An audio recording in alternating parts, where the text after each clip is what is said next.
Votre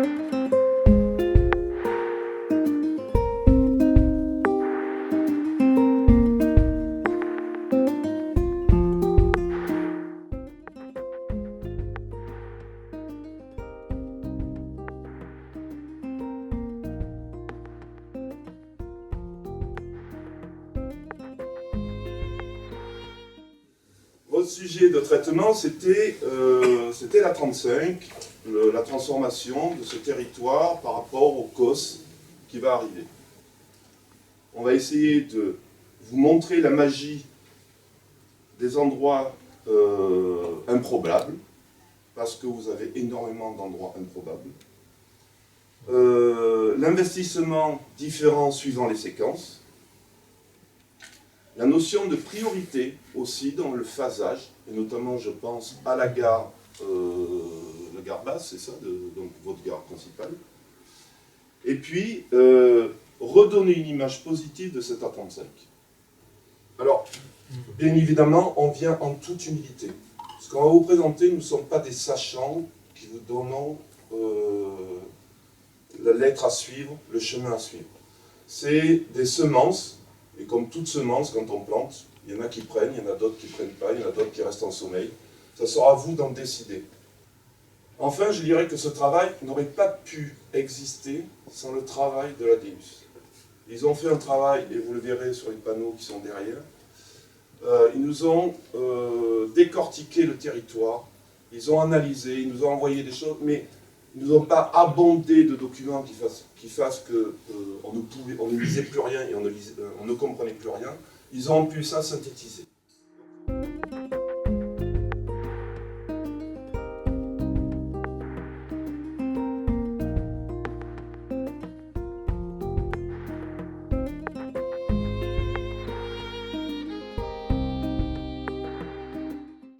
Pour moi, Strasbourg, c'est une ville apaisée.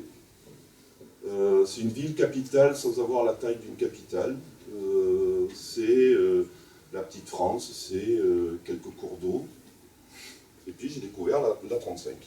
Et en plus de ça, avec plein d'oppositions. C'est-à-dire qu'on traverse des secteurs, on traverse des zones qui sont en opposition permanente. La prison, les ferrailleurs, les jardins familiaux, les zones artisanales, les zones commerciales, les ronds-points. Donc dans les contraintes, déjà, on a quand même le problème de l'articulation entre les rives et l'infra. Ça, c'est la première contrainte que l'on y a vue. Ensuite, l'omniprésence du bruit. Et le bruit de la 35 est quelque chose de très très présent. La vitesse, qui est aussi très présente. La déshérence des espaces d'éléments patrimoniaux remarquables. Je pense notamment à certains sites industriels brassicoles. On a découvert quelque chose d'absolument ahurissant, fabuleux.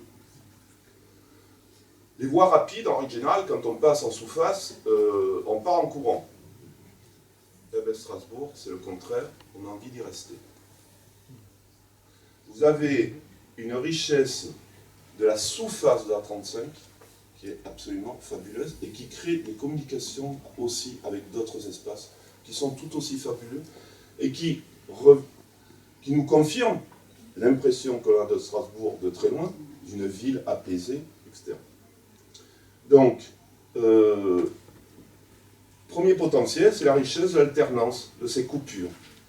Et on se dit en définitive que ce ruban, il y a plein de pépites.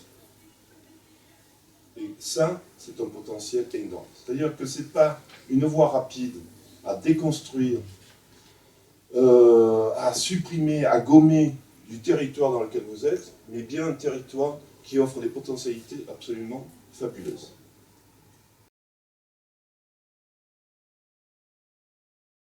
Et on s'est posé juste une question, on dit, si demain Alibaba décidait de s'implanter en Europe, en disant, tiens là, c'est la troisième polarité de la planète et je veux être là.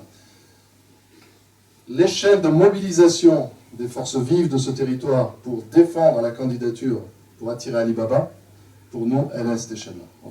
Et après, au-delà de ça, il y a un certain nombre de questions d'infrastructure, de mutualisation, d'optimisation et de valorisation dans une posture gagnant-gagnant. Ce petit carré là que vous avez, c'est le développement de l'espace métropolitain dans le SCOTER. Et en croisant avec l'échelle du Grenelle de la mobilité, finalement, ce carré nous a semblé minuscule. C'est pour ça qu'une des premières pistes que l'on vous propose, c'est élargir le périmètre de l'espace métropolitain. On passe de celui-ci à celui-là, avec une orientation qu'on a mis en avant, l'Est-Ouest. Travailler dans l'épaisseur de la plaine. Réussir à franchir le Rhin et réussir demain à franchir le Causse également. Le deuxième point, c'est établir les conditions d'un contrat de réciprocité gagnant-gagnant. Alors, on ne va pas vous mentir, c'est pas qu'on n'a pas trouvé de perdants, mais finalement, ils peuvent être gagnants également. Les deux pastilles rouges, un peu voilà, aux éléments d'accroche du COS, ici, où se pose la question du positionnement du pôle logistique ferroviaire de demain, et de saisir l'opportunité de l'arrivée du COS et de toutes ces interconnexions. AIRE, comment justement ce nouveau système de mobilité génère, ou en tout cas permet de réfléchir sur la frange ouest du cœur historique de Strasbourg, avec des enjeux urbains, mais surtout des enjeux de maillage très très forts, avec une infrastructure telle que la VLIO.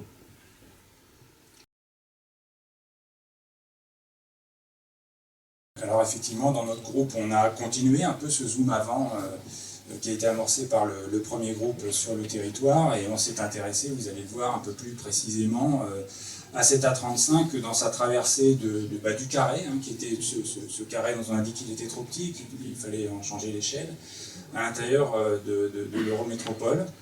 Alors pour nous, cet A35, c'est une chance. C'est une chance exceptionnelle pour l'Eurométropole de Strasbourg. On l'a déjà évoqué un petit peu avec les premiers panneaux et la première approche qui vient de vous être présentée. Une chance pour cette métropole de se préparer, de répondre aux enjeux et aux mutations auxquelles nous sommes aujourd'hui confrontés. Toutes sortes de transitions, qu'elles soient environnementales, écologiques, liées au réchauffement climatique, etc., énergétique. Finalement, l'infrastructure a ceci de particulier qu'elle a protégé des espaces qui vont aujourd'hui être extrêmement utiles pour la ville, la métropole de Strasbourg. Alors vous voyez ici un premier croquis concept qu'on a travaillé, qu'on a commencé à travailler avec une idée toute simple, c'est que l'infrastructure, dans son parcours depuis l'extérieur vers le centre, vers le cœur de la métropole, est progressivement apaisée. Son statut change progressivement, sans pour autant, et on vous le présentera en détail après, sans pour autant que l'infrastructure en elle-même, dans sa constitution physique, change fondamentalement. On verrait comment on fait avec. Et se faire avec, c'est bien un leitmotiv qui a traversé toute notre approche tout au long de ce travail, avec une posture assez simple, qu'on voit dans ce diagramme concept, c'est de rétablir une relation entre la ville et la nature qui soit réciproquement enrichissante. Et vous verrez qu'on cultive cette posture, profitant de ces espaces qui ont été finalement préservés et de tous les atouts, toutes les qualités qu'ils ont pour établir une relation entre l'urbain et la nature. Finalement, des petits croquis comme ça, très allusifs, introductifs, la vision qu'on a aujourd'hui de cette A35 quand on la découvre, on l'a dit pour commencer, c'est une vision du passé, c'est une vision d'hier, c'est une vision du XXe siècle où finalement cette A35, c'est l'A35 versus transit. Et je l'ai évoqué à l'instant, l'objet c'est bien de passer à une A35 versus transition, et c'est ce qu'on voit sur ces deux petites images qu'on a commencé de produire, où on passe finalement d'une ceinture verte transformée en autodrome à une ceinture verte réhabilitée dans sa vocation. On passe d'une certaine idée de la modernité dopée aux hydrocarbures, à l'hypermobilité automobile, à une idée renouvelée des mobilités. Cette infrastructure, on n'y touche presque pas, en définitive, on en change la nature et on vient y incorporer différentes formes de mobilité, et notamment un transport en commun en site propre. Mais Claire va vous en dire un petit peu plus et elle va surtout vous décrire les différentes séquences sur lesquelles nous nous sommes attardés en détail. Donc effectivement, je vais détailler ces séquences et d'abord je vais revenir quand même à un plan global, parce que ce travail de séquence, de valorisation des richesses et des pépites du territoire par séquence, on l'a d'abord fait effectivement à l'échelle de l'ensemble de l'autoroute. Donc cette séquence-là, en fait, c'est un espace éco-nourricier. On a volontairement associé l'éco au nourricier, parce qu'on sait que bien sûr c'est un secteur où il y a des activités économiques aujourd'hui, mais on a voulu mettre en exergue le potentiel nourricier et alimentaire de tout ce secteur. Et donc par ces petits carrés que vous voyez ici, on a représenté des surfaces géométriquement bien sûr d'environ 100 hectares. Donc ici vous avez l'enclave agricole qui est donc de Bischheim, ici, donc voilà 100 hectares. Et ce qu'on a représenté par ces carrés supplémentaires, c'est qu'en réalité ici il y a l'équivalent de 7 carrés. Donc au total, je vous laisse compter, ça fait 700 hectares. Or 700 hectares, donc en équipe on a fait le petit calcul, ça permet de nourrir les jeunes qui vont actuellement se nourrir en restauration scolaire. La séquence de la vigilante. Donc l'avant, c'est un secteur qui est en fait complètement noué par un échangeur autoroutier qui est très important dans sa dimension et qui du coup vient faire des ruptures très fortes. Le fort Lefebvre, le lac Achard et la zone économique de la Vigie. Au bout du compte, on fait disparaître ce carrefour autoroutier et on le transforme, on a imaginé le transformer en carrefour plus urbain. Donc d'abord, il y a un BHNS qui viendrait se connecter à la gare et desservir le campus qui est là plus à l'est, sud plutôt. Et le deuxième temps, c'est bien, fort de ça, arriver à transformer l'image de l'autoroute et là créer un quartier et un espace public majeur qui vient relier la gare, s'appuyer sur le fort et le lac et faire le lien entre la ville qui travaille et la ville habitée plus au sud avec le quartier, la commune de Illkirch. On passe à la séquence suivante. Donc là, avant, on a affaire à un secteur qui est tout à fait morcelé également. Évidemment, souvent l'autoroute a créé des coupures. Il y a un enclavement qui est très fort des quartiers de Elzo. Il y a également, et puis il n'y a aucun dialogue avec l'autre côté, la plaine débouchée.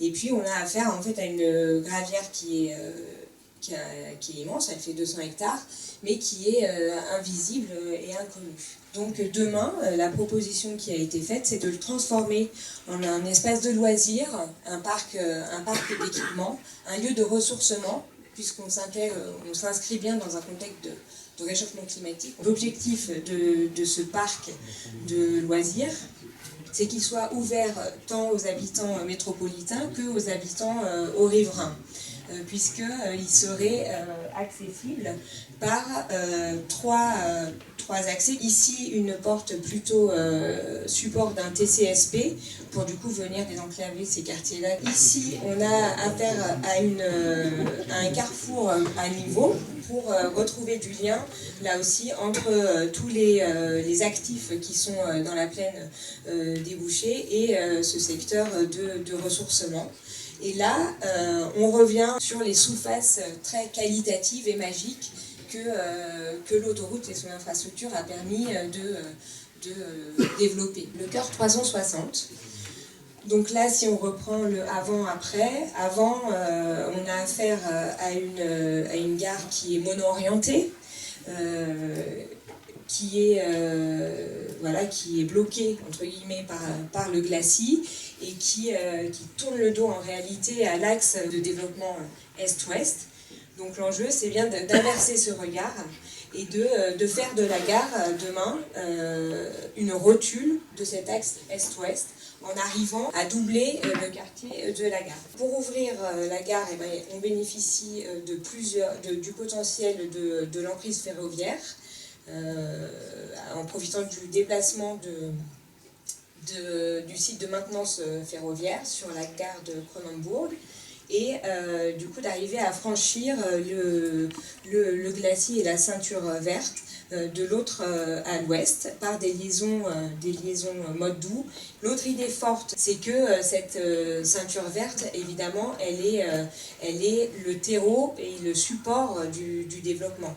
Et tout le développement qu'on trouve ici, avec un potentiel très important, c'est un développement qui s'inscrit dans cette ceinture verte de la ceinture d'effort et de ses prolongations. Les carrés jaunes que vous voyez ici, enfin les formes, les polygones jaunes que vous voyez, en fait au total c'est 24 hectares. Et donc l'enjeu ici, c'est que l'apaisement de l'autoroute, il permet en réalité de trouver du potentiel de développement en renouvellement urbain sur des sites qui sont déjà artificialisés aujourd'hui. Notre boulevard métropolitain, c'est pas qu'une voirie.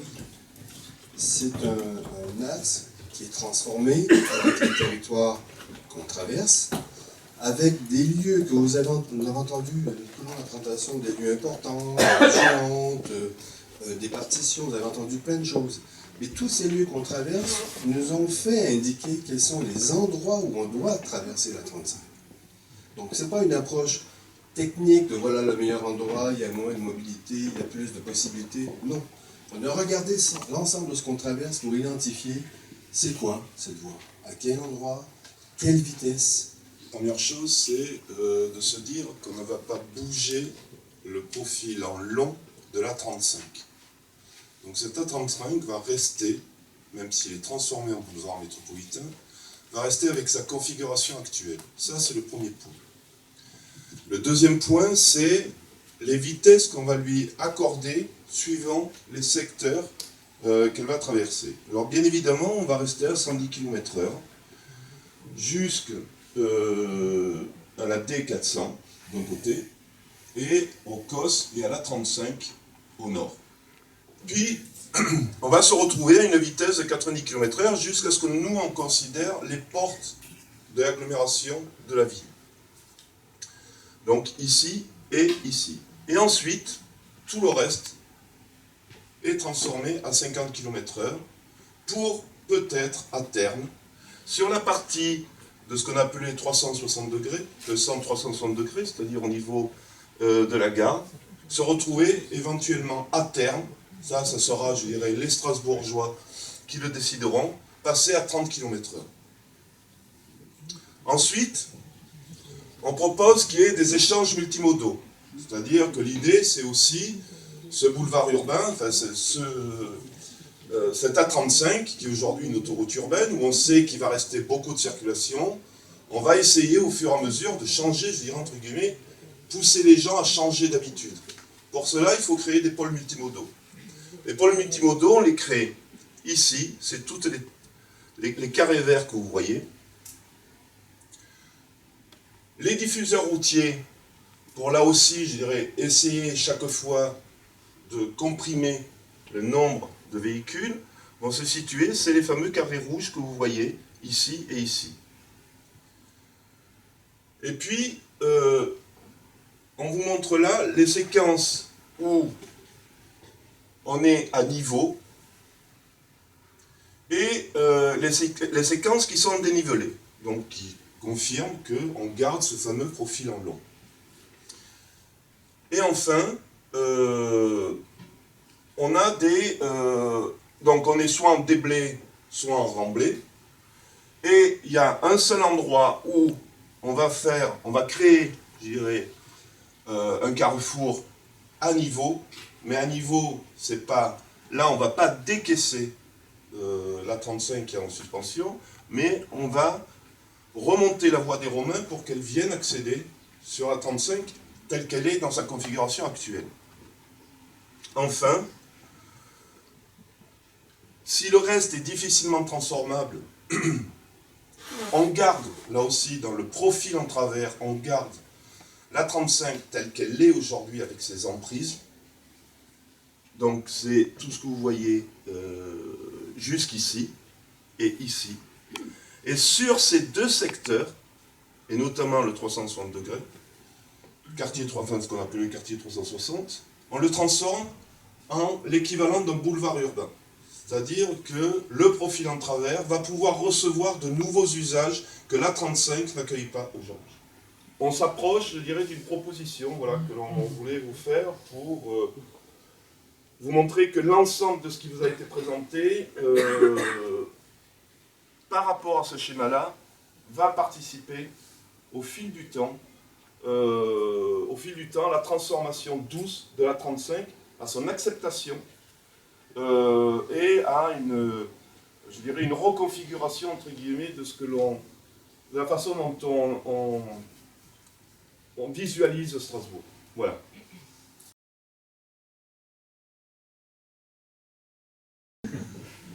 Il était une fois une infrastructure, la 35, traversant différents territoires. Cette infrastructure, elle se compose de courbes sensuelles qui serpentent, qui croisent, les courbes de l'eau, les courbes ferroviaires, enfin les lignes ferroviaires, la ceinture des forts. Alors on a pris le parti du déjà là, d'assumer les contrastes dans toutes les composantes de ce territoire et de faire avec. Si on regarde le collier, il est composé de clashs et de petits bazars de ces lieux. Alors les clashs, c'est quoi? Ce sont des lieux qui choquent. Les échangeurs, les murs anti-bruit, les pylônes électriques, la chaufferie, l'emprise du tri ferroviaire. Et là, ce qu'on dit, c'est que ces clashs, c'est des lieux à détourner, à potentialiser par différents moyens, à court terme, à long terme, par de l'événementiel pur, par de l'événementiel classique, par de l'animation quotidienne. Au-delà des clashs, nous avons aussi les perles les plus magnifiques. Et là, on arrive sur les petits bazars intéressants. Alors, vous les connaissez, ces petits bazars intéressants. C'est la montagne verte, bien évidemment. Ce sont les jardins familiaux. C'est les activités sportives. C'est le camping, pourquoi pas. Donc, à part les conserver, qu'est-ce qu'on peut faire? On peut les articuler, on peut les développer, on peut les diversifier. Un Biergarten, de nouveaux jardins associatifs, des animations, des fêtes. Deuxième entrée, l'entrée du son. On l'a appelé « donner le là ». Il faut transformer ce bruit de l'A35 en son. C'est pourquoi nous proposons une grande diversité d'interventions. Masquer le bruit de l'A35. Première approche. Deuxième approche, retrouver d'autres sons. Transformer les sons. Prendre les sons et les transformer. Troisième approche, constituer des espaces de silence. Il s'agit de redonner une vie riveraine, une acceptation de cette infrastructure. Quelques exemples d'action. Concert exceptionnel. 1000 guitaristes rock sur l'A35. Concert classique au Pied des Glacis. Projet exemplaire. Rendre compte des pulsations urbaines de la ville et de l'A35 en transformant le bruit généré par le trafic en une lumière qu'on arriverait à pulvériser sous les voûtes des franchissements inférieurs. Troisième entrée, les dessous, chic. L'idée, c'est assumer la complexité de cette infrastructure dans ses relations au sol. Il y a du dessus, il y a du dessous, il y a des liens, il y a des traversées. C'est faire avec. C'est recenser les traversées en sous-face, les liaisons cyclables, piétonnes, les rendre aimables, confortables, accueillantes. Proposition. Un tout simple, aménager, améliorer les sous-faces infrastructurelles à l'occasion d'un marathon ou d'un carnaval, puis d'un vote citoyen sur le plus beau tunnel, le tunnel le plus utile, décidant de la première opération d'aménagement. Concours d'espace public. Dernière proposition, nous vous proposons une passerelle. Une passerelle invisible.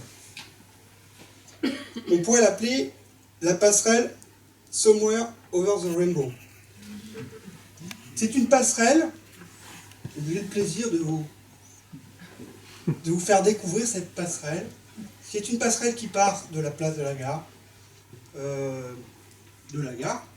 et qui vient caresser le haut de la gare, la future gare routière, un centre de bâtiments, des glacis qui traversent. C'est une passerelle transparente auquel on accède par un escalier transparent, des ascenseurs qui montent à cette hauteur et qui redescendront au niveau du début de Cronenbourg. L'idée, c'est d'assumer cette complexité et c'est de rajouter une couche de complexité supplémentaire avec quelque chose, une sorte d'œuvre d'art, dont on pourrait commencer la constitution par 2 tours, des tours en bois. On fait une tour en bois et on crée un point de vue. Et enfin, on commence à offrir des points de vue aux Strasbourgeois. 4e entrée, la dernière, la chorégraphie. Ce sont des lieux plus ou moins proches des infrastructures autoroutières. Ils sont situés dans l'épaisseur des quartiers. Et l'animation de ces lieux, par une festivalisation, c'est-à-dire, c'est un gros mot, c'est par des événements, mais des événements qui ne sont pas gratuits, des événements qui donnent envie de projets, et qui pourraient faire revivre ces lieux et donner du sens à l'infrastructure. Premier exemple, parc naturel du Souffel, en lien avec le fort de Sex, parc agricole La Fontaine, festivaliser l'agriculture, faire la fête avec l'agriculture. Autre exemple, le lac Gurig.